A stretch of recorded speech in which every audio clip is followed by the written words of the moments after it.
그리고 예수님 앞에 또 하나님 앞에서도 인사 드렸습니까? 기도하면서 예배에 앞서가지고 기도하셨죠, 그죠?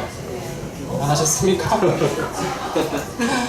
네, 우리 그럼 찬양하면서 할 텐데요. 박수 한번 치고 했으면 좋겠습니다. 네, 박수 한번 치고요. 네, 첫 번째 찬양은 예수를 나의 구주 삼고 찬송가 있습니다. 288번, 288장. 찬송가 예수를 나의 구주 삼고라는 찬양입니다. 찬양 우리 부르기 전에 한번 생각해 볼 만한 생각들이 있어서 좀 전해드립니다. 제 찬양팀 안에서는 먼저 한번 나눴었던 문제인데, 문제는 아니고 제가 질문이었던 건데요. 여러분께 질문을 드리려고 합니다. 각자에게. 제가 오늘 이렇게 씻다가 이렇게 생각이 났던 건데, 내가 왜 주일에 교회를 갈까? 내가 주일을 지키고 교회를 가는 목적이 뭘까? 라고 하는 물음표가 딱 떴어요. 그 거울을 딱 보고 있는데, 그러면서 함께 성도님들과 얘기를 나눠야 되겠다라는 생각을 했습니다. 여러분들은 주일에 왜 헤아린 교회뿐만 아니라 모든 지금 그 대한민국의 정말 많은 교회에서 곳곳에서 예배를 드리고 새벽기도, 저희 교회는 새벽기도는 없으니까 새벽기도부터 시작해서 예배를 드리기 시작하잖아요. 지금도 드리고 있을 텐데, 여러분들은 교회에 나오고 또 예배를 드리고 주일에 말씀을 듣고 또 찬양을 부르는 목적이 있습니까? 이 시간에 다른 곳에 갈 수도 있고 좀 더 편한 곳에서 편하게 쉴 수도 있을 텐데, 영화를 볼 수도 있고 여행을 갈 수도 있고 있을 텐데, 여러분들 교회를 나오는 목적과 이유가 무엇인가요? 누군가가 여러분들한테 이렇게 딱 물으면 옆에 있는 가족들, 남편이나 아내 혹은 아이들이 엄마 아빠 왜 교회는 주일에 왜 가야 돼? 라고 딱 물으면 뭐라고 딱 대답하시겠어요? 되게 그냥 상투적인 그런 얘기들 말고, 여러분 정말 마음에서 난 왜 주일에 예배를 가야 되고 주일을 지켜야 되는지에 대한 생각들을 마음속에 좀 가지면서 이 찬양을 좀 불렀으면 좋겠다라는 생각을 했습니다. 예수님이 나의 구주, 예수를 나의 구주 삼고, 내가 예수님을 구주로 삼았을까요? 아니면 주님이 먼저 나를 구원받아야 될 존재로 해서 삼으셨을까요? 우리가 늘 그걸 생각하면서 주객이 전도되지 않는 상황에서 우리가 예배를 드렸으면 좋겠다는 생각들이 듭니다. 그 마음과 예배를 드리는 목적들을 생각하면서 우리가 이 찬양을 하나님께 올려드리고 우리 마음속의 고백을 찬송으로 크게 나타냈으면 좋겠습니다. 함께 합시다. 예수를 나의 구주 삼고.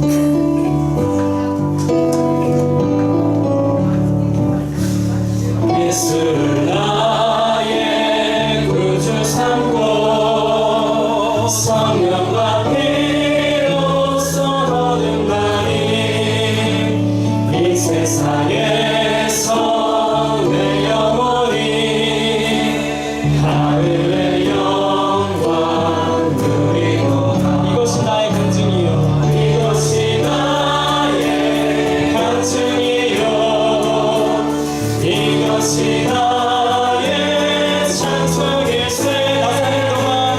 나 사는 동안 끊임없이 구주를 찬송하리니. 이제 합시다.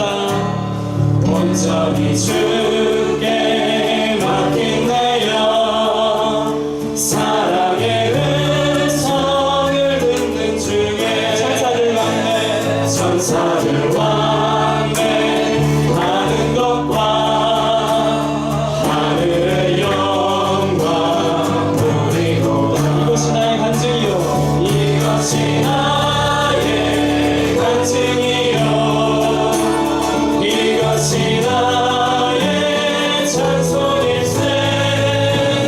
나 사는 동안 끊임없이 구주를 찬송하리로. 주 안의 기쁨 누림으로, 주 안의 기쁨 누림으로 마음의 풍랑이 잔잔하니 세상과 나는 간 곳 없고 구속한 주. 우리 함께 1절만 다시 한번 쓰겠습니다. 예수로 나의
구주를 찾아 나서는 동안 끊임없이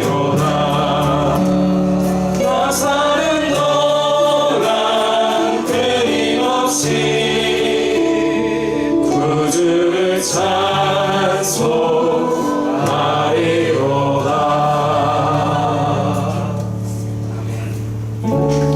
오 나의 자유로운 주여 나의 몸과 영혼을 찬양지 113번입니다. 주님 은혜로 다 채워주소서.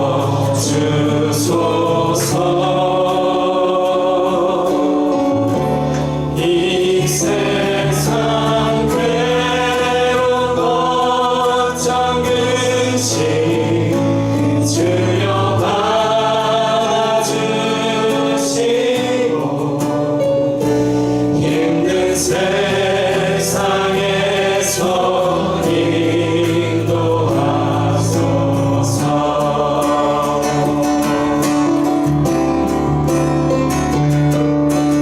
예수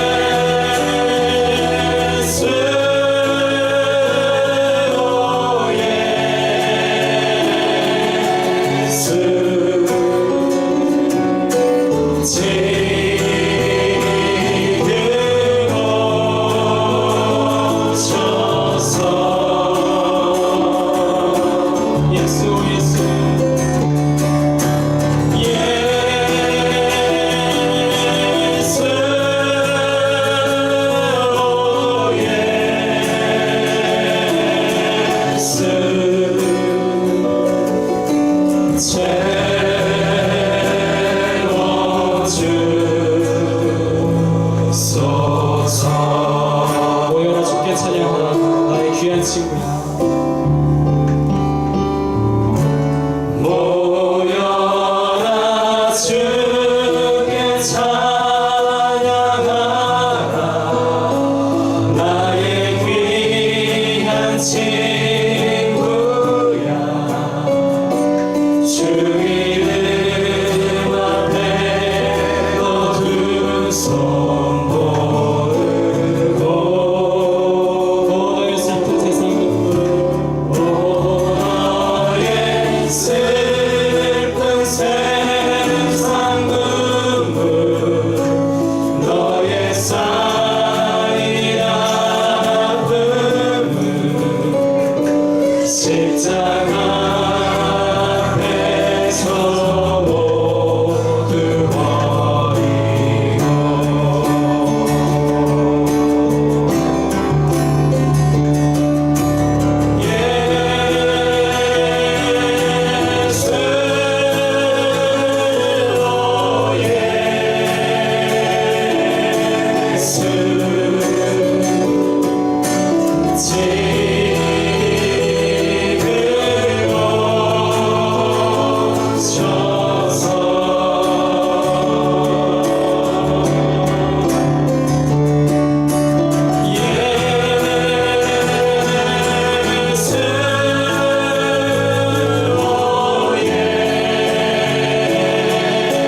예수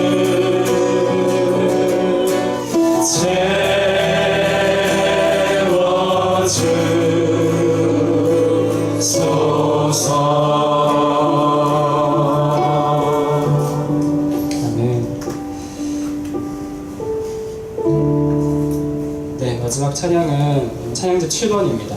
7번 나의 만족과 유익을 위해. 이런 생각 한번 해봤었잖아요, 그렇죠? 나의 목적, 내가 교회에 오는 목적, 내가 하나님을 믿는 목적. 믿는 것은 내가 알겠는데 주일에 나와서 예배를 함께 드리는 이 자리에 왜 나와야 되는지에 대한 생각들을 여러분 많이 하셨을 겁니다. 찬양 이 가사의 찬양대로 나의 만족과 유익을 위해서 가지려 했던 것들을 모두 다 버리고 하나님을 가장 유익하고 또 하나님 만나가는 것, 하나님을 알아가는 것이 내 인생에서 가장 보상한 것임을 알아가는 것들이 우리가 예배를 드리고 하나님을 만나려고 하는 그 가장 큰 목적이 아닐까라는 생각들이 듭니다. 이 찬양을 하면서 우리의 고백들을 하나님께 다시 올려드렸으면 좋겠습니다.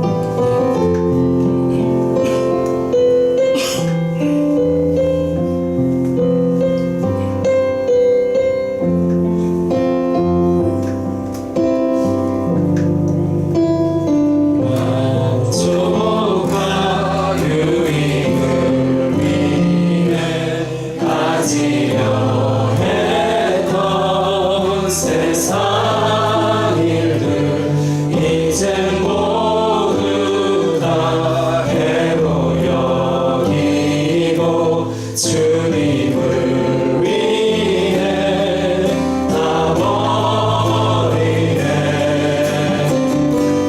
내 안에 가장 귀한 것 주님을 알리라. 모든 것 되시며 의와 기쁨 되신 주 사랑합니다.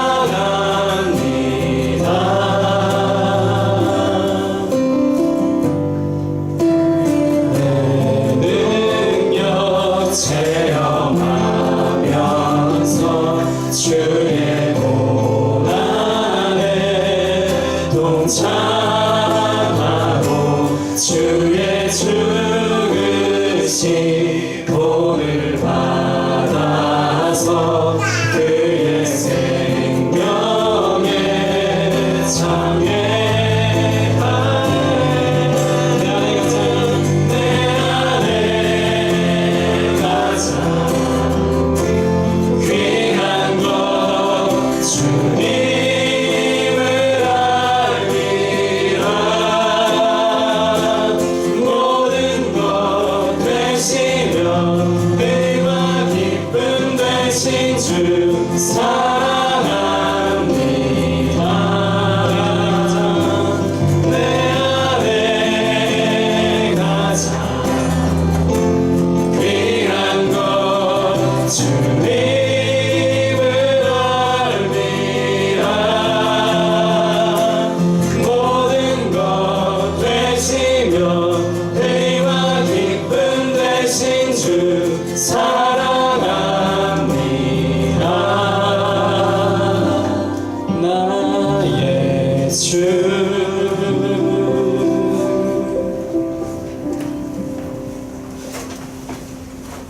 여호와는 내게 복을 주시고 너를 지키시기를 원하며 여호와는 그의 얼굴을 내게 비추사 은혜 베푸시기를 원하며 여호와는 그 얼굴을 내게로 향하여 드사 평강 주시기를 원하노라.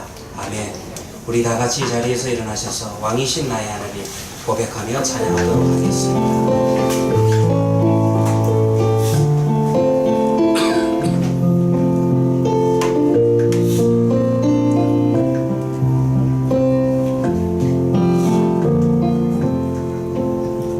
왕이신 나의 하나님, 내가 주를 높이고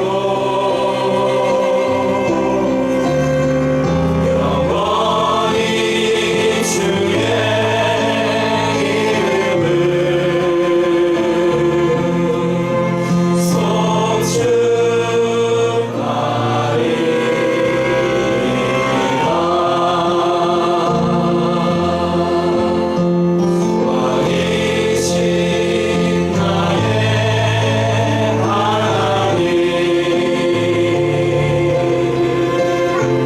내가 주를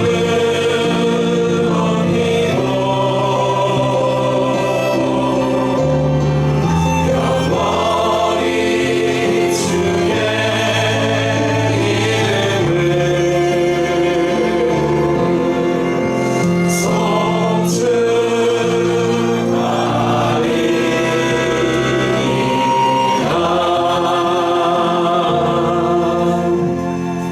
우리의 신앙을 고백하도록 하겠습니다. 전능하사 천지를 만드신 하나님 아버지를 내가 믿사오며 그 외아들 우리 주 예수 그리스도를 믿사오니 이는 성령으로 잉태하사 동정녀 마리아에게 나시고 본디오 빌라도에게 고난을 받으사 십자가에 못 박혀 죽으시고 장사한 지 사흘 만에 죽은 자 가운데서 다시 살아나시며 하늘에 오르사 전능하신 하나님 우편에 앉아 계시다가 저리로서 산자와 죽은 자를 심판하러 오시리라. 성령을 믿사오며 거룩한 공회와 성도가 서로 통하는 것과 죄를 사하여 주시는 것과 몸이 다시 사는 것과 영원히 사는 것을 믿사옵나이다. 아멘. 우리 자리에 앉으셔서 찬송가 32장 만유의 주제 다 같이 찬송하겠습니다.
이 시간에는 우리를 대표해서 임종옥 집사님께서 기도 인도하시겠습니다.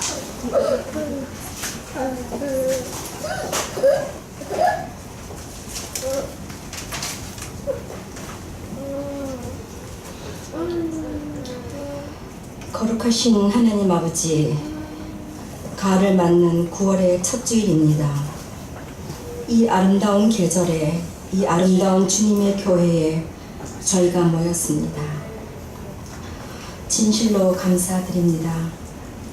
우리가 모여 예배할 수 있도록 이 땅, 이 나라에 자유와 평화를 허락하시고 예배의 처소를 주시고 저희 몸과 마음에 건강을 주시며 주님을 갈망하고 사모하는 마음을 주셔서 이 자리에 있게 하신 그 셀 수 없는 큰 은혜를 생각하며 머리를 숙입니다.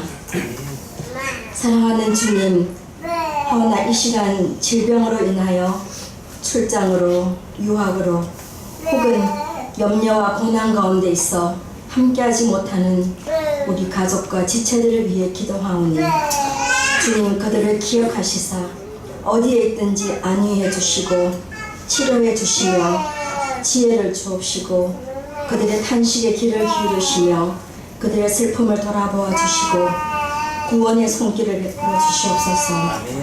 특히 베트남 의료 봉사를 하고 계신 예춘호 집사님의 여정을 돌아보아 주시며 세계에 흩어져 선교하는 선교사님들을 지켜주시옵고 베트남 디대강 선교사님과 중국 사역에 힘쓰는 선교사님 가족과 그들의 건강과 사역을 돌아봐 주시며 이끌어 주시옵소서.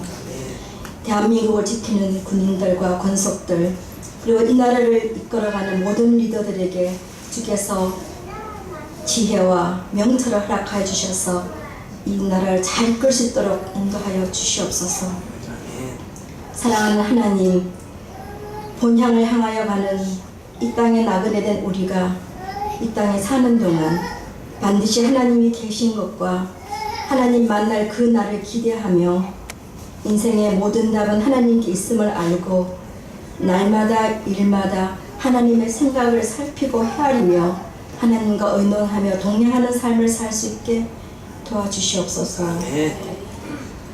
사랑하는 주님, 헤아린 교회에 갓 태어난 아기로부터 어린 아기들, 유치부, 유년부, 초등부, 중고등부, 청년부, 제1, 2, 3교의 모든 성도들 한 명 한 명에게 주님의 구원의 빛을 비추사 한 명도 빠짐없이 예수 그리스도를 만나게 하시며 예수님을 믿어 구원을 얻고 하나님의 자녀가 되는 권세를 얻고 누리는 깊은 은혜를 주시기를 간구하옵나이다.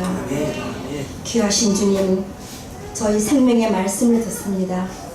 목사님, 언제나 주께서 붙들어 주시며 성령 충만하게 하셔 주시고 몸과 마음이 주 안에서 강건케 하여 주시옵소서. 말씀을 들을 때 저희의 마음이 주의 말씀에 집중하게 하시고 깨우치고 깨달을 수 있게 도와주시옵소서. 그리하여 거짓되고 어리석고 허망한 생각과 방황에서 벗어나 우리를 향하신 하나님의 사랑과 그 계획을 발견하게 하시고 더욱 힘을 내어 살아갈 수 있게 인도하여 주시옵소서.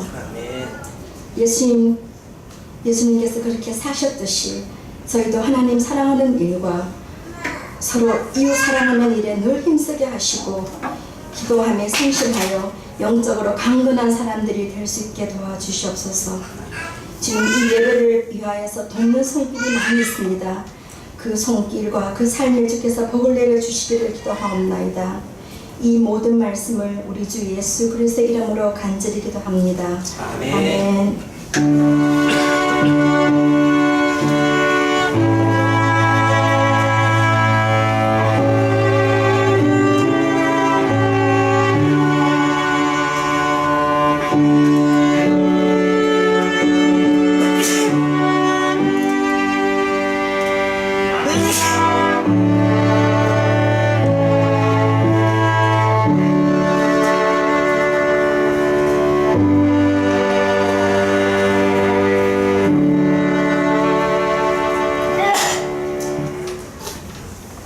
함께 나눌 하나님의 말씀은 신약성경 누가복음 16장 19절 말씀부터 31절 말씀입니다.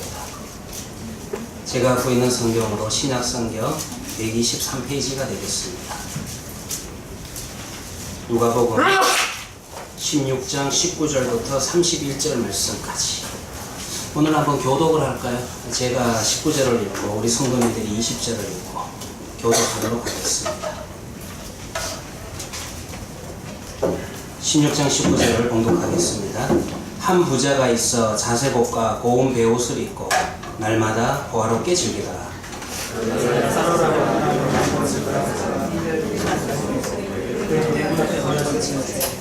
그 부자의 상에서 떨어지는 것으로 배불리려 하며 심지어 개들이 와서 그 헌대를 핥더라.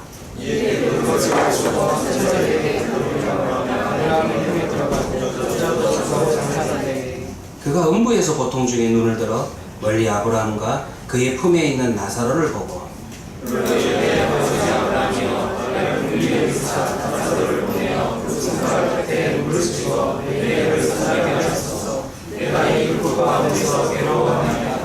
아브라함이 이르되 예, 너는 살았을 때 좋은 것을 받았고 나사로는 고난을 받았으니 이것을 기억하라. 이제 그는 여기서 위로를 받고 너는 괴로움을 받느니라.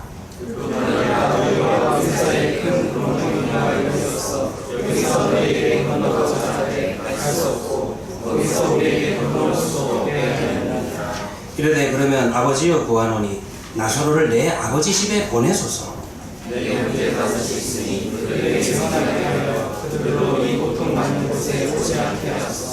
아브라함이 이르되 그들에게 모세와 선지자들이 있으니 그들에게 들을지니라.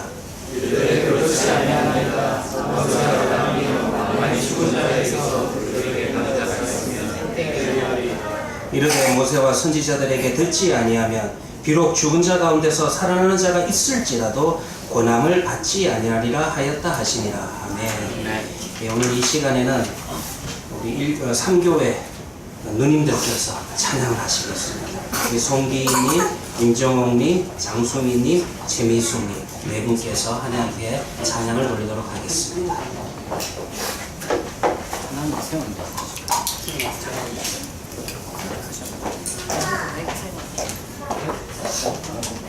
그냥 멀리 넣고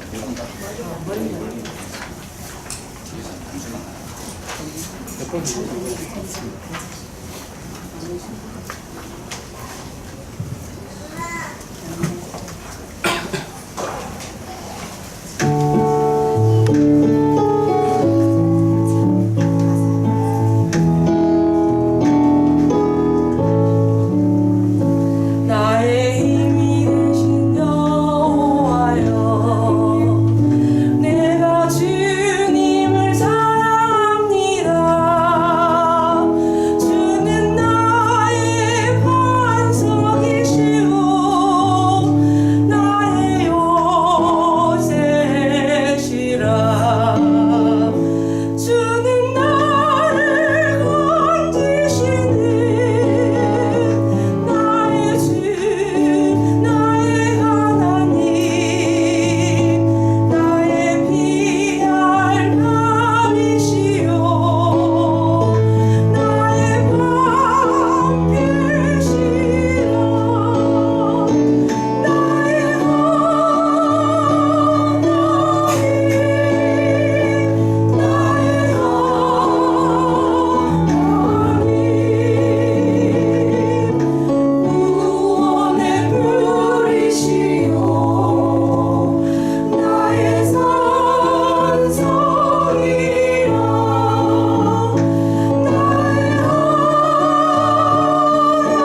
나의 하나님, 나의 하나님, 그는 나의 구원자, 나의 하나님.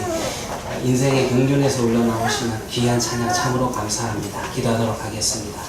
하나님 아버지, 오늘도 우리가 주님의 날을 기억하고 이 시간 하나님의 말씀 앞에 나옵니다. 주여, 오늘 찬양의 고백처럼 다윗의 고백이 우리의 고백이 되게 하시고, 말씀을 통하여서 우리의 두 눈이, 세상을 향하였던 두 눈이 이제 보이지 아니하시고 영원하신 하나님을 향해서 볼 수 있는 시간이 되게 하시고, 보이지 아니하시지만 우리의 삶을 인도하고 계시는 하나님을 붙들 수 있고 만날 수 있는 시간들이 되게 하여 주시옵소서. 하나님 아버지, 우리도 고백합니다. 예, 맞습니다.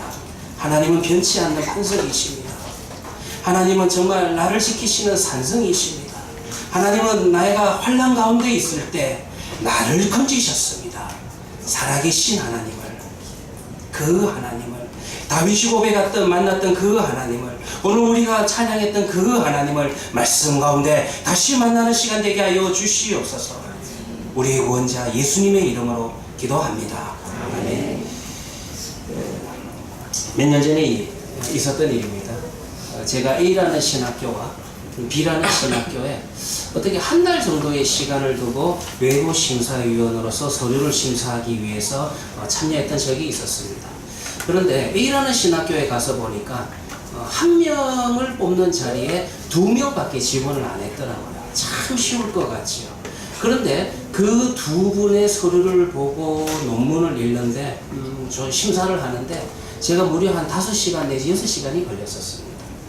그 다음에 B라고 하는 신학교를 간 적이 있었습니다. 그 신학교는 또 역시 한 명을 뽑는 그런 자리였는데 몇 명이 지원을 했냐 하면 한 5-6명이 지원을 했던 걸로 기억을 합니다. 그런데 그 5-6명에 대한 서류를 제가 읽어 나가면서 심사하고 심사표를 넘기는 데까지 걸렸던 시간은 1시간 만에 모든 심사를 마치고 넘길 수가 있었다는 것입니다. 도대체 무슨 차이가 있었습니까? 어떤 차이가 있었냐 하면은요, A라고 하는 신학교는요, 이 한 명을 뽑는데 두 분이 너무 비슷한 거예요. 점수도 너무 비슷하고, 그리고 그 논문 실적도 너무 비슷한 거예요. 아, 여기에서 이 1, 2점에 의해서 갈리겠다 이런 생각을 하니까 긴장을 해서 제가 그분들의 그 심사 서류들을 자세하게 읽을 수밖에 없었습니다. 그러다 보니까 무려 5-6시간이라는 시간이 걸리게 되었다는 것입니다. 그런데 B라는 신학교는 좀 달랐어요. 이 6명 가운데 한 분이 압도적인 겁니다. 너무나도 실력이 출중하고, 그리고 다른 사람들과 비교해 볼 때 연구 실적이나 논문에 대한 퀄리티나 이런 것들이 뭐 2배 이상으로 압도적인 겁니다. 그러니까 이분이 워낙 압도적이니까 나머지 분들은 거의 대충 봐도 될 정도로 심사가 빨리빨리 진행이 됐기 때문에 5-6명에 대한 심사였지만 1시간 만에 끝날 수가 있었다는 것입니다. 오늘 본문 역시 마찬가지입니다. 오늘 본문에는 2명이 나오죠. 그 거지와 부자라고 하는 이 2명이 주인공으로 등장을 합니다. 부자와 거지, 무슨 말이 더 필요하겠습니까? 무슨 평가가 더 필요하겠습니까? 세상적인 기준으로는 더 이상의 심사가 이들에게 있어서는 무의미하다는 것입니다. 우리가 육신의 눈으로 볼 때는 상황이 변화된다라고 하는 것은, 거지가 부자를 이긴다라고 하는 것은 불가능하다라고 하는 것입니다. 그러나 하나님은 다릅니다. 하나님의 기준과 하나님의 심사는 다르다라는 것입니다. 하나님은 한 사람이 지상에서 인생을 살아가는 동안에 그에게서 무엇을 찾으시는지 그 기준이, 그 평가가 사람과 다르다는 것입니다. 또한 그 기준이라고 하는 것은 한 사람의 상황과 지위가 죽음 이유를 결정하고 그 위치를 영원히 고정하고 있다는 것입니다. 오늘 여러분들 본문을 볼 것 같으면 우리 예수님께서 이 땅에 오셔서 설교를 하실 때 사용하셨던 비유라고 하는 장르를 사용하고 있습니다. 그런데 우리가 조금 구분할 필요가 있어요. 왜 그러냐면요, 본문에 나타나는 비유는 일상의 삶 속에서 흔하게 일어나는 그런 사건을 비유로 삼지 않았다는 것입니다. 예수님의 비유를 볼 것 같으면 예수님의 비유 속에는 일상의 삶 속에서 우리의 주변에서 흔하게 발견이 되어지는 물건이라든가 식물을 소재로 해가지고 비유를 들어서 말씀을 하신다라는 것입니다. 그런데 오늘 본문은 다릅니다. 비유인 것 같지만은 오늘 본문 속에는 사후세계에서 이루어지는 대화가 구체적으로 기록되어 있다는 것입니다. 여러분들, 성경에서요, 물론 요한계시록과 같은 책도 있고 구약에서는 다니엘과 같은 책도 있습니다. 하나님의 나라에 대해서, 마지막 나라에 대해서 상당히 환상적인 이미지를 동원해 가지고 그 시대 그때 어떤 일이 일어날 것인가를 표현하고 가르쳐주는 성경도 있기는 있습니다. 그런데 성경 안에서 죽음 이후에 사후 세계에서 구체적으로 어떤 일이 일어나는지, 그 세계에서 어떤 대화가 있었는지 그 대화를 기록하고 있는 성경은 이 부분밖에 없다는 것입니다. 그 대화 속에는 이미 하나님의 나라에 들어가 있는 우리 믿음의 조상 아브라함이 등장을 합니다. 그리고 부자의 이름은 기록되어 있지 않지만은 거지의 이름이 기록되어 있다는 것입니다. 잘 보셔야 돼요. 지금 우리는 세상적인 기준과 세상적인 평가에 의하면은 이 본문에서 우리의 시선을 끄는 것은 당연히 부자지만은 이 본문 속에 등장하는 인물 중에 주인공은 부자가 아니라 오히려 거지가 주인공으로 등장을 합니다. 왜 그렇습니까? 부자의 이름은 기록되어 있지 않은데 거지의 이름이 기록되어 있다는 것입니다. 그 거지의 이름은 나사로라는 것입니다. 제가 왜 이렇게 장황하게 설명을 하는 겁니까? 오늘 본문은요, 비유가 아닙니다. 비유라는 장르를 기록하고 있지만은 오늘 본문의 이야기는 역사적인 그와 같은 역사적인 인물이었고 실제 않은 사건이었다는 것입니다. 우리가 볼 수 없는 사후세계의 사건과 그곳에서 이루어진 대화를 우리에게 지금 들려주고 있다는 것입니다.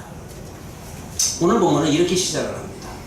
예수님께서는요, 한 부자와 한 가난한 사람에 대한 생생한 이야기를 말씀하십니다. 여러분들이 19절을 볼 것 같으면은 지금 이름이 기록되어 있지 않은, 이름이 소개되지 않은 부자는 정말 당시에 왕이 입고 있는 자색 옷을 입고 있었고, 그리고 배옷은 좋은 애국산 배옷을 입었다라고 이 사람의 이 사람이 가지고 있는 부에 대해서 이야기를 하고 있습니다. 좀 쉽게 설명을 할까요? 요즘 여러분들 21세기 기준으로 이야기를 하면은 이 문장을 어떻게 바꿀 수가 있냐면은, 이 부자는 정말 돈이 많았다. 그래서 페라리 자가용을 타고 있고, 사실 뭐 페라리 자가용 저도 본 적은 잘 없습니다. 지나가는 것만 한번 봤지. 제가 알고 있는 가장 좋은 자동차가 페라리 같아요. 그래서 이 사람은 페라리 자동차를 타고 있었고, 그리고 100억에 육박하는 30m가 되는 그런 요트를 소유하고 있었다. 21세기 기준으로는 이 사람은 이런 사람이었다라는 것입니다. 그런데 이야기 중에요, 두 번째 인물이 이제 소개가 되죠. 두 번째 인물은 어떤 사람입니까? 이 사람은 경제적인 측면에서 볼 때는 부자와는 정반대의 생활을 했다는 것입니다. 당시 부자의 식탁에 초대를 받아서 함께 식사를 하는 사람들은 먼저 그들의 손에 기름을 묻혀가지고, 그래서 이 손을 깨끗하게 만들기 위해서 오래된 빵으로서 그 기름을 닦아내고 난 다음에 그 빵은 먹지 않습니다. 당연히 먹지 않겠죠. 그건 그냥 손을 씻어내는데, 소독하는 데 사용하고 난 다음에 그 빵은 상 밑으로 던진다라는 것입니다. 이 사람은 부자의 상 밑에 떨어지는 그런 빵을 먹고 살아가는 그런 경제적인 지위에 있다라고 가르쳐주고 있습니다.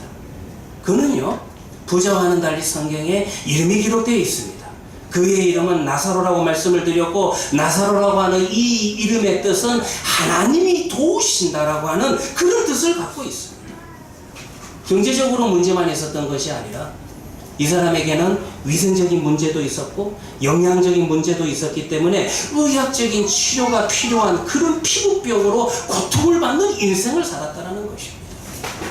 자, 이제 두 사람은 부자와 거지로서 이 땅을 살았습니다. 그런데 이제 둘 다 죽음을 맞이하게 됩니다. 참 죽음이라는 게 신기하죠. 죽음이라고 하는 것은 모든 사람들을 평등하게 만드는 그런 역할을 합니다. 그리고 죽음이라고 하는 것은 역전을 시키는 역할도 한다는 것입니다. 왜 그렇습니까? 여러분들이 오늘 이 성경 말씀을 잘 읽어보시면 본문은 우리에게 무엇을 가르쳐주고 있냐면 죽음 이후에는 오직 한 가지만이 중요하다. 죽음 이후의 세계에서는 하나만 중요하다. 그것을 지금 보여주고 있습니다. 소유했던 재산이나 그가 누렸던 지위는 뒤에 남겨질 뿐이라는 것입니다. 중요한 한 가지가 뭡니까? 정말 중요한 한 가지가 무엇입니까? 이 질문에 대한 대답에 앞서서요, 여러분들 우리가 오늘 먼저 본문을 좀 더 살펴보도록 하겠습니다. 이때 당시 예수님 당시 AD 1세기라고 이야기할 수 있는 이 AD 1세기의 유대교의 상황에서 보면은 이 유대교의 종교라는 것은 전형적으로 인과응보적인 그런 구원관을 가지고 있습니다. 좀 쉽게 설명을 드리면은 여러분들 그 구약 성경 가운데 욥기서가 있는데 이 욥기서는 우리에게 무엇을 가르쳐 주냐면 제가 간단하게 말씀을 드리면 정말 하나님이 인정하는 당대의 의인, 하나님의 사랑을 받고 있는 욥이라고 하는 사람도 하나님이 허락하시는 이유 없는 고난이 있다는 것을 가르쳐 주는 것이 욥기서의 특징입니다. 그런데 늘 신기해요. 욥기서를 읽어보시면 욥기서를 시작하면서 욥은 하나님이 사랑하는 자라, 욥은 당대의 의인이라, 그래서 욥이 얼마나 하나님이 보시기에 자랑스러운지 사단이 왔었을 때 사단에게도 욥을 자랑하는, 하나님께서 욥을 자랑하십니다. 그런데 신기한 건 뭐냐면 우리 인간이 가지고 있는 희한한 교리, 어떤 심판자에 앉아있는 그런 교리가 어떤 교리를 좀 가지고 있냐면은 욥기서를 읽어보면은요, 욥이 하는 말에 귀를 기울이는 것이 아니라 욥의 새 친구들이 하는 말에 점점 귀를 기울입니다. 이런 현상은요, 좀 미안한 말이지만 목사님의 설교에서도 발견이 돼요. 그래서 봐라, 욥도 교만한 게 있다. 욥도 문제가 있다. 예, 모든 사람이 죄인이기 때문에 문제가 있습니다. 하나님의 기준에는 미치지 못합니다. 그런데 우리가 은연중에 욥기서를 읽어보면은 욥의 새 친구의 자리에 서서 욥을 비난하게 된다는 것입니다. 물론 정확하게는 4명이 나오지만은 욥의 새 친구들은 누굽니까? 엘리바스와 빌닷과 소발인데, 이 엘리바스의 교리는 어떤 교리냐면 전형적으로 보상의 교리입니다. 복받은 자는 하나님 앞에서 의로운 자니까 복받은 거고, 그리고 재산이 많은 것은 그가 복을 받은 거다. 반대로 이야기하면 가난한 자는 하나님으로부터 저주를 받은 거고, 네가 가난한 것은 하나님 앞에 죄가 있기 때문에 가난한 거다. 이것이 엘리바스의 교리입니다. 빌닷의 교리는 뭡니까? 빌닷의 교리는 흠없는 자는 하나님 앞에 복을 받고 악한 자는 하나님 앞에 징계를 받는다. 약간 말이 바뀌어 있지만 그 말이 그 말이에요. 빌닷은 그런 주장을 합니다. 세 번째 친구였던 소발은 어떤 사람입니까? 소발은 고통받는 것은 하나님으로부터 죄를 지었기 때문에 회개해야 된다. 그래서 그래도 요 3명 중에서 조금 괜찮은 게 소발이에요. 고통받는 것은 네가 죄가 있는 거기 때문에 빨리 하나님과의 관계를 점검하고 네가 회개해야 된다. 그러면 하나님께서 회복시켜 주신다. 이런 이야기를 하는 것이 세 번째 친구 소발이었다라는 것입니다. 자, 중요한 건 뭡니까? 중요한 것은 전부 다 욥의 세 친구들은 부자가 천국에 가야 되고 거지는 지옥에 가야 된다. 이 땅에 존재하는 물질을 가지고 구원을 결정하고 있다는 것입니다. 이 땅에 보이는 물질의 소유를 가지고 하나님의 축복을 가늠하고 있다는 것입니다. 이것이요, 욥의 세 친구들만 그래요. 정말 더 웃기는 거는, 여러분들 우리는 그 욥기서를 읽어보시고, 오늘 지금 욥기서 그 설교 시간은 아닌데 천상에서 어떤 일이 이루어지고 있는지, 하나님과 사탄 사이에 어떤 대화가 이루어지고 있는지 관심 있으신 분들은 나중에 욥기서를 한번 읽어보시기를 바랍니다. 천상에서 지금 하나님께서 욥을 인정하고 지금 사단에게 욥을 막 자랑하면서 칭찬하는데, 땅 밑에서는 욥이 좀 고난을 받았다고 해서 그것 때문에 자기네들은 욥보다 뭐 그리 대단하다고 욥에게 와서 욥을 정죄하고 있다는 것입니다. 너는 하나님으로부터 버림받은 자다. 너는 하나님 앞에 죄가 있다. 그래서 네가 지금 벌을 받는 거야. 그런 저주 사상을 가지고 있는 거예요. 이와 같은 유대교의 구원론에 의하면, 자, 부자가 죽었고 거지가 죽었습니다. 누가 천국에 가야 됩니까? 당연히 거지는 죄가 많았기 때문에 그래서 거지로 살았던 거고, 부자는 덕을 많이 쌓았기 때문에, 공로를 많이 쌓았기 때문에 그래서 하나님으로부터 복을 받아서 부자로서 이 땅을 산 게 아닙니까? 이게 유대교의 여러분들 구원론이었어요. 이런 구원론을 가지고 있으니까 전에도 한번 제가 언급을 한 적은 있지만, 유대교의 랍비들 사이에서 어떤 논쟁을 벌이냐 하면은, 요한복음 9장 2절에 보면은 나면서부터 시각장애인이 있는 겁니다. 그러니까 야, 이 사람은 나면서부터 시각장애니까 이 장애가 있다는 것은 하나님으로부터 지금 죄를 지어서 벌을 받은 건데, 그러면 이 죄는 누구의 죄인가? 조상의 죄인가? 아니면 본인의 죄인가? 나면서부터 시각장애이니까 이거를 결정하지 못해서 유대교의 랍비들끼리 여러분들 논쟁을 하는 게 요한복음 9장에 나타납니다. 얼마나 한심합니까? 자, 청중이 이 예수님께서 이 말씀을 하실 때 그 앞에는 그 동네 사람들이 모여 있었을 것입니다. 부자의 이름은 이야기 안 했지만 거지 나사로의 이름을 딱 대는 순간에 다 아는 거예요. 아, 우리 동네에서 얼마 전에 죽었던 그 거지 나사로, 어이구, 그 사람 이야기하고 있다. 수군대기 시작을 합니다. 그러면 이제 부자의 이름은 이야기하지 않아도 알아요. 아, 그 거지 나사로가 맨날 가서 밥 얻어먹었던 그 집, 아이고, 그 집 부자도 얼마 전에 죽었는데, 청중들은요, 예수님께서 여기까지 이야기를 했을 때 어떤 기대를 가지고 있냐 하면은, 아, 이제 둘 다 죽어서 부자는 천국에 가고 거지는 지옥에 갔겠다, 이렇게 지레짐작을 하고 있는데, 예수님께서 엉뚱한 이야기를 하는 겁니다. 예수님이 사후세계에 있었던 이 일을 지금 그 청중들에게 가르쳐 주십니다. 이야기하십니다. 보여주고 있다는 것입니다. 청중들의 기대가 한순간에 다 무너지는 거예요. 놀랍게도 부자가 지금 고통 가운데 있지만은 오히려 나사로가 아브라함의 품에 안겨 있다는 거예요.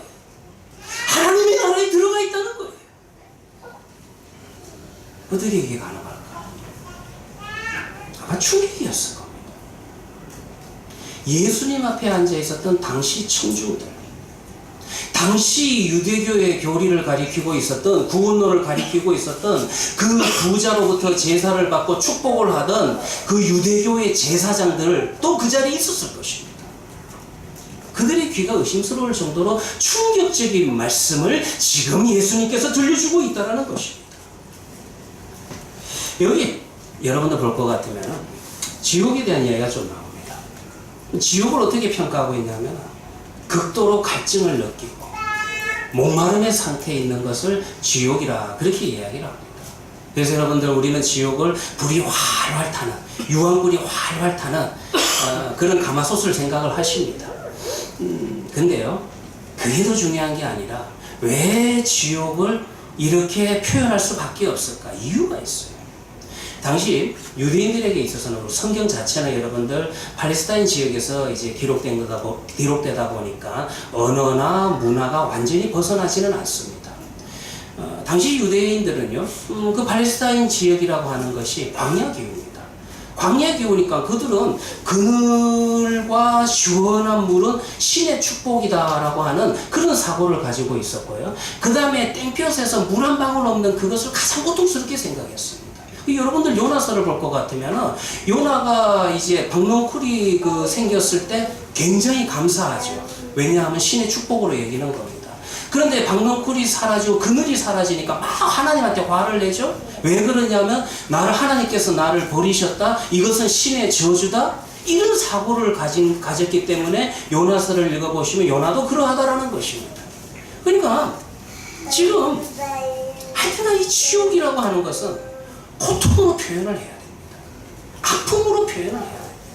그러니까 그들이 표현할 수 있는 가장 큰 아픔, 가장 큰 고통이라고 하는 것은 목마름, 물이 없는 것, 갈증, 이걸로 지금 표현하고 있는 것입니다.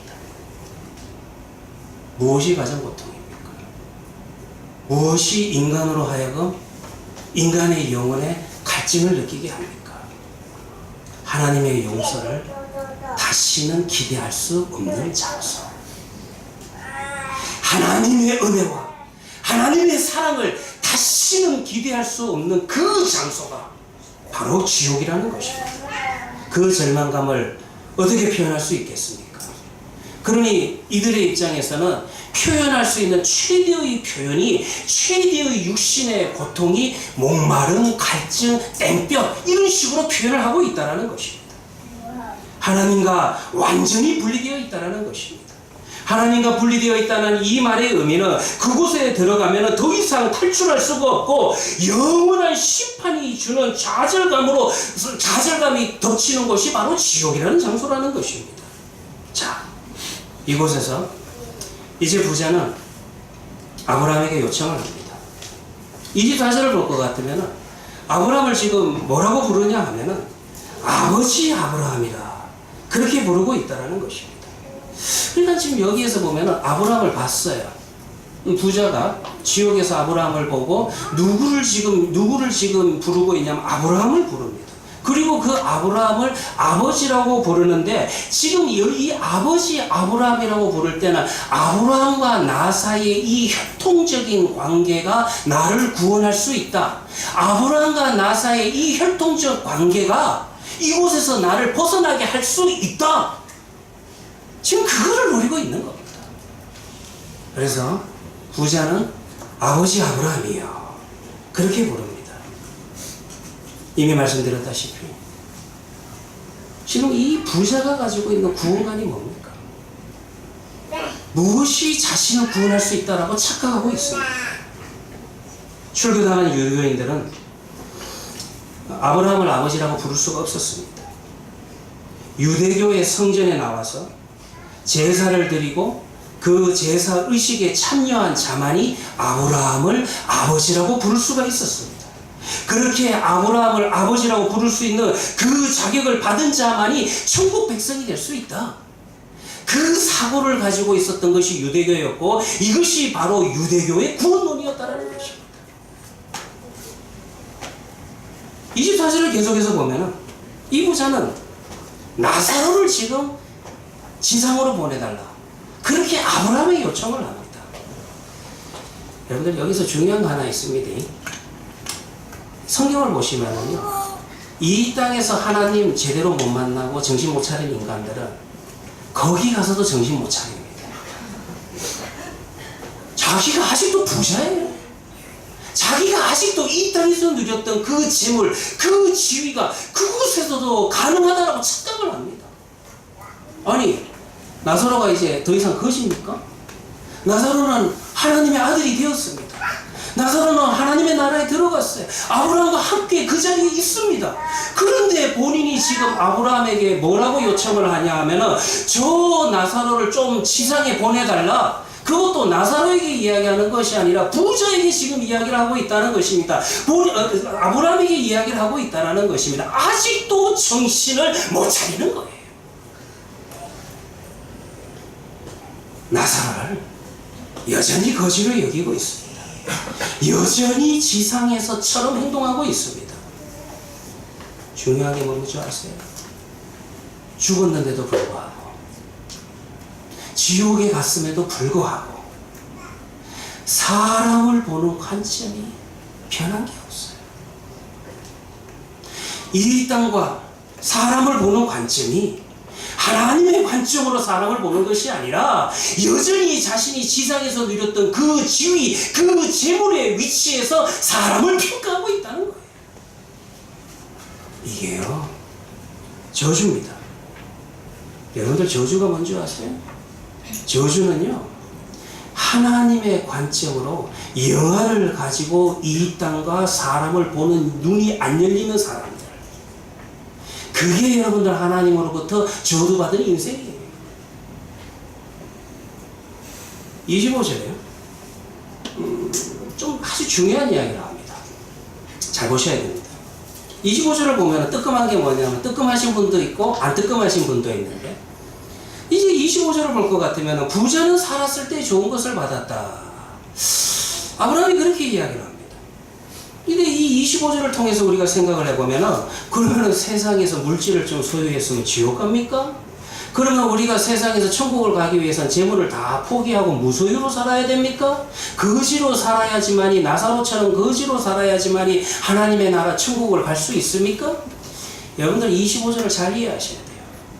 25절은 그런 의미가 아닙니다. 먼저 이야기를 좀 하기 위해서는 오늘 본문은 아니지만 13절과 14절을 제가 한번 읽어드리도록 하겠습니다. 누가복음 16장 13절과 14절을 보시면 13절 하반전에 이런 말씀이 있죠. 예수님께서 하신 말씀인데, 너희는 하나님과 재물을 겸하여 섬길 수 없느니라. 그리고 이어지는 14절을 보면 바리새인들은 돈을 좋아하는 자들이라. 이 모든 것을 듣고 비웃거늘. 이 이야기가 13절 14절에 기록되고 난 다음에 오늘 부자와 거지 나사로의 비유가 뒤에 나타나는 것입니다. 바리새인들 자체가 문제가 아닙니다. 사실 여러분들 바리새인들도요, 처음에 이 종파가 만들어졌을 때는 우리가 하나님의 말씀을 열심히 읽고 하나님의 뜻대로 살자, 혈통이 우리를 구원하는 것이 아니다라는 그런 반성에서 출발했던 것이 바리새파였습니다. 여기까지는 굉장히 괜찮았어요. 그런데 바리새파가 문제가 아니라 결국 바리새인들이 변질된 게 어디에서 변질됐냐 하면 하나님과 재물을 겸하여 섬기는 겁니다. 하나님의 자리에 재물을 놓은 겁니다. 그래서 그들은 돈을 좋아하기 때문에 어떻게 하면 내가 돈을 많이 벌 수 있을까? 물질이 많이 들어오게 할 수 있을까? 그 물질 때문에 구원론을 바꿔버린 거예요. 여기에 문제가 있는 것입니다. 다시 한번 말씀드리면은 바리새인들이 문제가 아니라 그들이 하나님의 자리에 돈을 놨기 때문에 그 돈 때문에 그들이 구원론을 고치게 되는 것입니다. 그들이 교리를 하나님 중심, 하나님의 말씀에 놓은 것이 아니라 돈 중심, 재물 중심으로 구원론을 만들어 놓은 거예요. 여기에 문제가 있는 거예요. 이런 자들이 그동안 이 부자에게 뭐라고 속였겠어요? 야, 비싼 양을 바치면 넌 천국에서 1등 자리를 마련할 수 있을까? 이런 이야기 했을 거예요. 안 하지 않습니까? 네가 매주마다 귀한 염소를 갖다 바치면 천국에서 많은 것을 받을 거야. 다른 거기서도 부자로 살아갈 수 있어. 아마 이 자들은요, 이 부자에게 와서 이런 이야기들을 했을 것입니다.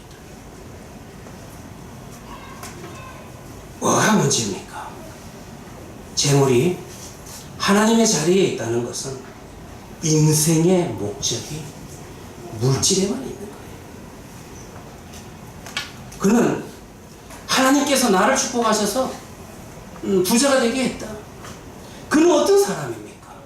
영적으로 어두운 자로서 영적인 것에 있어서는 마음을 두지 않는 자입니다. 이런 자들은 하나님께서 제공하시는 예외적인 기적이나 능력이나 건강이나 물질 같은 외적인 복만을 즐길 뿐이라는 것입니다. 그죠? 이 세상을 소유하는 데에 지나친 열정에 빠져 있는 자들입니다. 이 세상에 소유한 지나친 열정을 가지고 있는 자들은 영혼의 영적인 유익을 위한 것과 영혼의 증진을 위한 것에는 마음을 두지 않습니다. 그래서 인생의 목적이라는 것, 재물 중심, 눈에 보이는 것 중심, 그걸로 살아가는 거예요. 눈에 보이지 않는 하나님과 하나님의 나라에 대한 그 소중함은 저기 뒷전에 가 있는 것입니다. 눈에 보이지 않는 것은, 눈에 보이지 않는 하나님의 그 말씀에 대해서는 마음을 두지 않습니다. 저주가 뭡니까? 저주는 성경을 보면 사실 질병도 아닙니다. 욥기서를 통해서 잘 나타나죠. 실패도 아닙니다. 배신당함도 아닙니다. 정말 하나님의 복이 무엇인지 모르는 것. 하나님이 내 인생을 향해서 무엇을 원하고 있는지 그것을 모르고 살아가는 것. 그게 치워줍니다. 교회가 뭡니까? 오늘 우리 찬양을 하면서 우리 이성동 집사님도 참 우리가 왜 교회 나옵니까? 왜 예배를 드립니까? 참 찬양하면서 멘트로 귀한 말씀 해주셨는데 여러분들 교회도 무엇입니까? 우리 교회도요 어떻게 하든지 모여서 예배 드릴 때마다 우리의 신앙 고백은 뭐냐 하면은 우리는 이 세상의 금과 은보다 더 중요한 것이 있습니다. 내 인생을 만들어가는 것은 금과 은이 아니라 나에게 영원한 생명을 주시는 나사렛 예수 그리스도의 이름만이 나에게 있어서 가장 중요합니다. 그것을 또 한 번 확인하고 그것을 또 한 번 고백하고 그 사실을 서로 예배하며 격려하기 위해서 하나님의 말씀 앞에 나 자신을 세우기 위해서 모이는 것이 교회요 주일이라는 것입니다. 사도행전 3장에 잘 나오죠. 베드로와 요한이 성전에 기도하러 올라갈 때 그 기도, 그 고백. 그 이전에는 그 거지를 향해서 아무것도 할 수 없었지만 그저 돈이나 주고 구제나 했지만 이제 성령이 오심으로 인하여서 교회가 시작되고 초대교회가 시작됐던 첫 번째 고백이 바로 거기에서 출발하지 않았습니까? 우리는 은과 금이 없습니다. 그러나 우리에게 있는 것 나사렛 예수 그리스도의 이름으로 일어나 걸으라고 했던 그 위대한 고백이 바로 우리의 고백이 되어야만 된다는 것입니다. 그런데 언제부터인지 교회도 변합니다. 지금 여러분들 이 성경 본문을 통해서 당시 AD 1세기에 유대교만 손가락질 할 수 있습니까? 바리새인들만 손가락질 할 수 있습니까? 언제 우리가 조금만 하나님의 말씀에서 우리의 눈을 돌이키면은 거꾸로 돼버려요. 나사렛 예수 그리스도의 이름보다 금과 은이 내 인생을 만들어 갑니다. 금과 은이 우리 교회를 화려하게 만들어 갈 수 있습니다. 착각에 빠지는 겁니다. 그 착각에 빠진 자가 누구예요? 오늘 본문에 나오는 부자입니다. 여러분 오늘 본문을 통해서 우리는 그것과 비교할 수 없는 것이 있다는 것을 아셔야 돼요. 그것과 비교할 수 있는 영생의 길을 지금 보여주고 있는 것입니다. 오늘 성경을 보면은요, 참 신기한 것 중에 하나가 거기 가서도 부자는 회개는 안 합니다. 성경을 읽어보시면 부자에게서 회개의 모습을 발견할 수가 있습니까? 지옥에 가서도 그는 뉘우침이 없다는 것입니다. 지금 하나님을 붙드는 게 아니라 하나님의 은혜를 간구하는 것이 아니라 누구를 의지하고 있어요. 여전히 아브라함을 아버지라고 부르면서 아브라함을 이용하고 있습니다. 여전히 착각하고 있는 것은 아브라함이 나의 조상이니까 조상인 그가 나를 구원할 수 있다. 거기 가서도 아직도 하나님을 만나지를 못합니다. 하나님에 대해서 제대로 인식하지 못합니다. 그는 하나님보다 아브라함을 의지합니다. 그는 하나님보다 재물을 의지합니다. 이것이 부자의 모습이에요. 근데 이 모습이요, 죽어서도 안 변해요. 아브라함이 인정합니다. 여기에 보면 부자를 에라고 부르죠. 나의 후손인 것을 인정하는 표현입니다. 그런데 그 아브라함이 지금 그 부자를 향해서 너와 내가 혈통적인 관계에 있다는 것은 아브라함도 인정을 했지만은 아브라함의 혈통이라 할지라도 이 관계가 25절과 26절을 보시면은 두 가지는 바꿀 수 없습니다. 뭐를 바꿀 수 없냐면은 하나님께서는요 우리에게 인생이라고 하는 시간을 한정해서 주셨습니다. 아마 대부분 80이나 조금 길면 90 정도 될 겁니다. 하나님께서 우리의 인생 속에서 주셨던 80이나 90이라는 시간 속에서 하나님을 만났느냐, 하나님과의 관계가 어떠했느냐, 이 관계가 죽음 이후에 영원한 시간을 지배하게 된다는 것입니다. 무슨 말이냐면은 죽음과 더불어서 하나님의 판결이 내려지게 되면은 이 하나님의 판결은 다시 돌이킬 수 없다라는 것입니다. 하나님께서 선언하신 심판은 번복되지 않는다라는 것입니다. 죽음 이후에는 두 번째 귀라는 것은 없어요. 우리 사람이 만든 종교를 보면은 사람이 좋아하는 것으로 종교를 만들었기 때문에 다시 태어난다, 윤회사상, 이게 종교마다 거의 대부분 다 있어요. 그래서 다음 생에는 더 좋은 곳에 태어나기를, 다음 생에는 더 좋은 것을 소유하기를, 다음 생에 이야기합니다. 여러분들, 그거는 인간이 만든 종교입니다. 성경을 보세요. 오늘 본문을 보시기를 바랍니다. 죽음 이후에는 하나님이 심판자로 서십니다. 그리고 그 심판이 선언되고 난 다음에는 두 번째 찬스라고 하는 것은 없다라는 것입니다.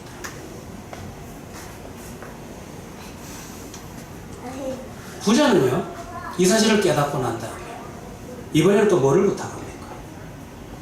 나사로를 자기 아버지의 집에 보내서, 자기에게는 5 형제가 있는데 여기서도 5가 나오죠? 지난 시간에 기억나십니까? 진짜 5 형제일 수도 있고, 여기에서 5라고 하는 것은 유대인들을 말하는 것입니다. 유대교를 말하는 것입니다. 지금 유대교가 잘못 가르치고 있으니까, 잘못 인도하고 있으니까. 아무튼 여러분들, 5 형제들을 좀 보내셔가지고 우리 형제들이 내가 지금 고통받는 이 장소에 오지 않게 해달라고 그렇게 간청을 합니다. 여기서도요, 지금 이 부자는요, 죽어서 지옥에 가 있는데도 우리보다 무식합니다. 그가 하나님에 대해서, 하나님의 말씀에 대해서 얼마나 무지한지. 물론 여러분들, 이 부자는 제가 말씀드린 것처럼 아브라함을 아버지라고 불렀던 그거를 보면은요, 유대교에는 열심이었을 겁니다. 유대교의 성전 예배에는 열심히 참석했을 것입니다. 그리고 유대교의 성전 그 의식에 따라서 제물은 열심히 바쳤을 것입니다. 그러니까 아브라함을 아버지라고 부를 수 있는 자격을 얻었던 거 아니에요? 그런데 정말 하나님의 말씀에는 무식한 겁니다. 정말 모르는 거예요. 성경에 어디에 천국에서 지상으로 간다라고 되어 있습니까? 천국에서 지상으로 갈 수 없습니다. 그리고 무슨 아브라함이 파송할 권한이 있습니까? 아브라함이 무슨 그런 권한이 있어요? 그저 우리의 믿음의 조상이라고 하는 것은 그가 가지고 있었던 그 믿음으로 우리가 구원을 받는다라는 것이, 아브라함에게 무슨 그런 권한이 있어요? 그런데도 여전히 아브라함에게 파송할 권한이 있다? 그리고 끝까지 나사로를 보내라. 왜 여러분들 여기까지, 자기가 뭔데 거기 앉아서 나사로 보내세요, 나사로 보내세요, 나사로 보내세요. 인간을 보는 시각이 어때요? 여전히 여러분들 나사로를 무시합니다. 여전히 나사로를 거지로 여기고 있다는 것입니다. 아직도 내가 명령하고 부릴 수 있다라고 착각하고 있다는 것입니다.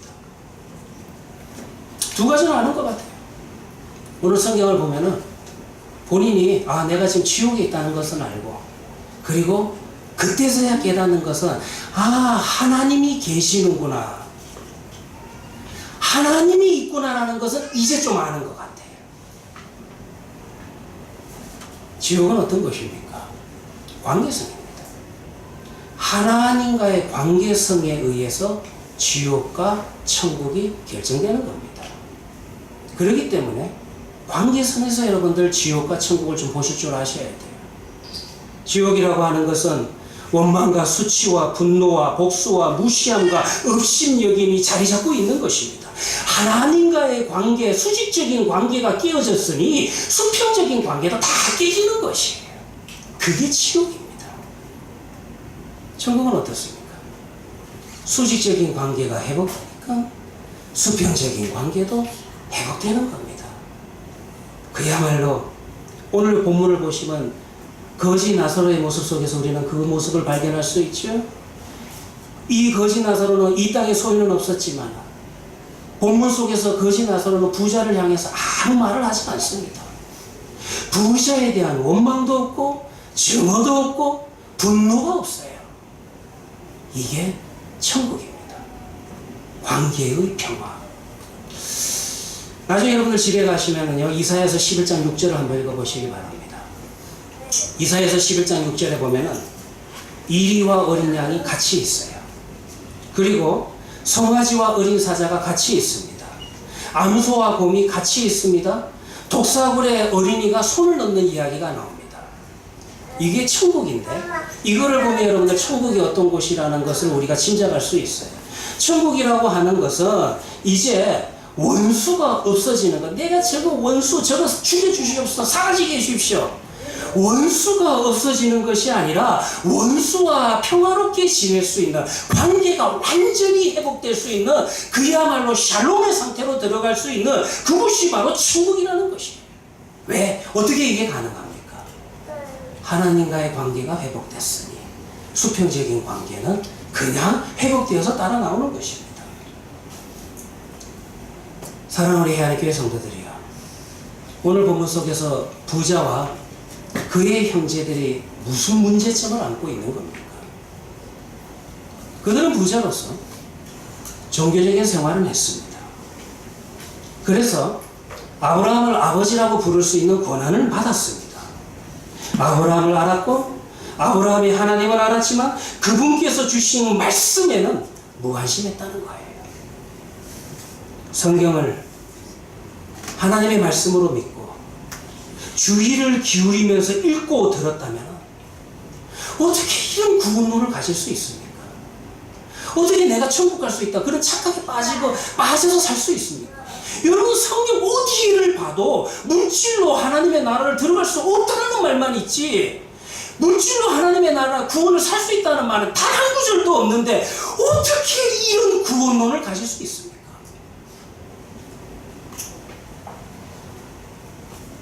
말씀을 들음으로써 우리 하나님교회 성도들은 하나님께서 구원에 대해서 품고 계신 마음, 그 계획, 그 의도를 알아야 합니다.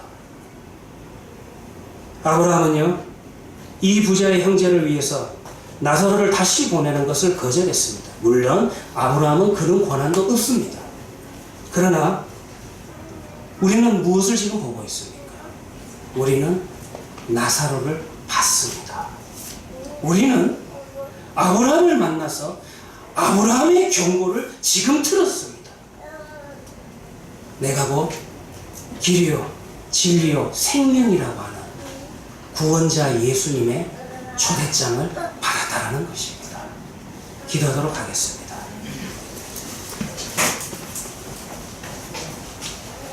하나님, 은혜를 감사합니다. 세상은 우리에게 답을 주지 못하며 우리는 예수 안에서 영생을 소유한 자들입니다.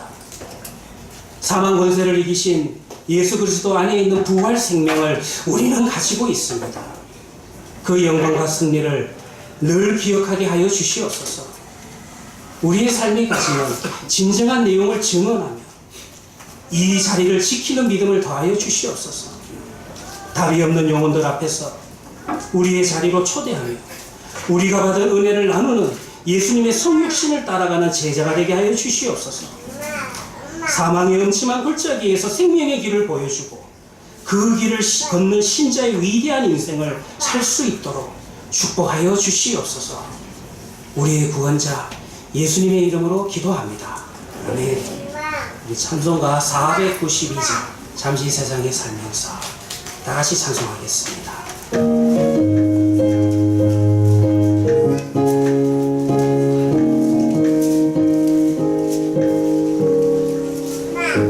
잠시 세상에 내가 살면서 항상 찬송 부르다가 날이 저물어 오라 하시면 영광 중에 나아가리.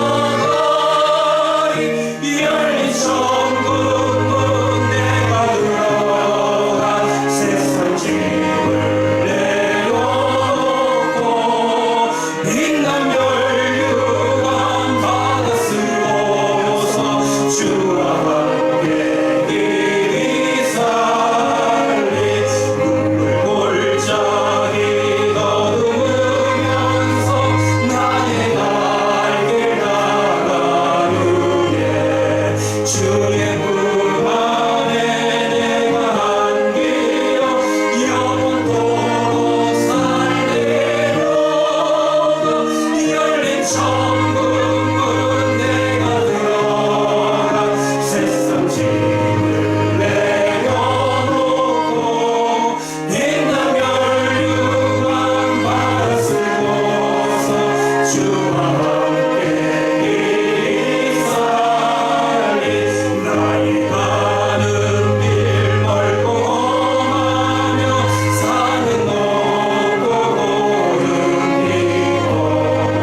기도하겠습니다. 열린 천국문 내가 들어가 세상 짐을 내려놓고 하나님이 주시는 빛난 면류관, 구원의 면류관을 내가 받아 쓰고 주님과 함께 영원히 살리보다.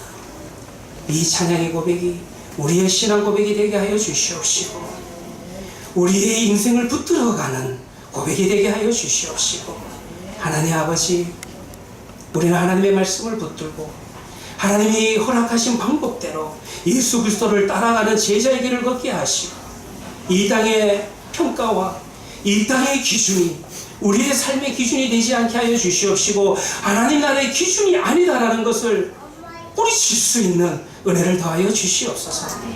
하나님 아버지, 오늘 우리가 또 물질을 갖고 올라옵니다. 이 물질을 하나님 앞에 드리는 것은 이 고백 속에는 하나님, 우리의 인생은 물질이 우리 인생을 만들어가는 것이 아니라 오직 하나님의 은혜만이, 하나님의 사랑만이, 십자가의 능력만이 우리의 인생을 만들어간다는 것을 고백할 수 있는 고백의 시간이 되게 하여 주시옵소서.